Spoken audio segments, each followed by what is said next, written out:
Now, France's Interior Minister Christopher Castaner has appealed for calm and asked protesters to not resort to violence.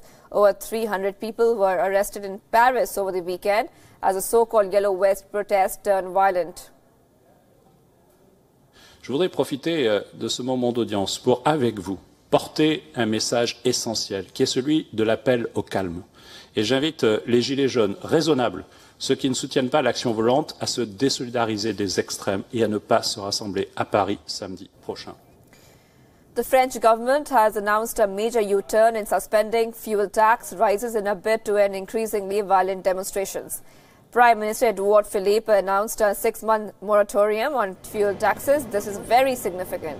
It's the first time President Emmanuel Macron has made a U-turn on a major policy since taking power in 2017. Remember, he took office saying he won't be cowed down by street protests. This time he couldn't withstand them. The decision comes after deliberations with his cabinet through the night. Après avoir entendu cette demande exprimée par à peu près tous les interlocuteurs que j'ai rencontrés au cours des consultations de ces derniers jours, je suspends, pour une durée de 6 mois, ces mesures fiscales. Depuis plus de 3 semaines, des dizaines de milliers de Français expriment leur colère sur des ronds-points, sur des péages, près de zones commerciales ou dans les rues de nombreuses villes de France. Cette colère vient de loin. Elle a longtemps couvé, elle est souvent restée muette, par pudeur ou par fierté. Elle est aujourd'hui exprimée avec force et de façon collective. Cette colère, il faudrait être sourd ou aveugle pour ne pas la voir ni l'entendre. Now, suspending the fuel tax hike was one of the main demands listed by Yellow Vest leaders. They also want a higher minimum wage and the return of a wealth tax on high earners, something that was abolished last year. The so-called Yellow Vest protests, which started on November 17, were focused on Macron's taxes on diesel.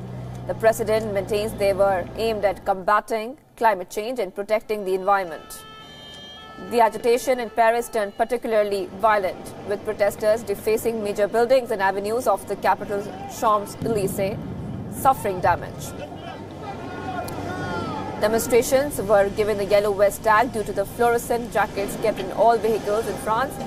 This is mandatory by law. The protests are estimated to have cost millions to the economy already. Among the worst hit is tourism industry. More than 40% of hotel bookings were cancelled due to protest. Our correspondent Elena Casas Montanes has more on the story.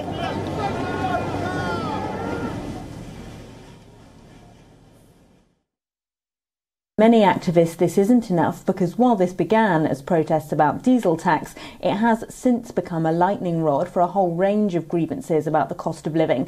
People are saying that if the government does not promise to raise the minimum wage, to re-establish wealth taxes on higher incomes that were scrapped last year, and to look at pensions, then they're going to keep protesting. The problem is that the government has let this get out of hand. It is a key U-turn, but it does seem to have come too late to stave off further protests this weekend.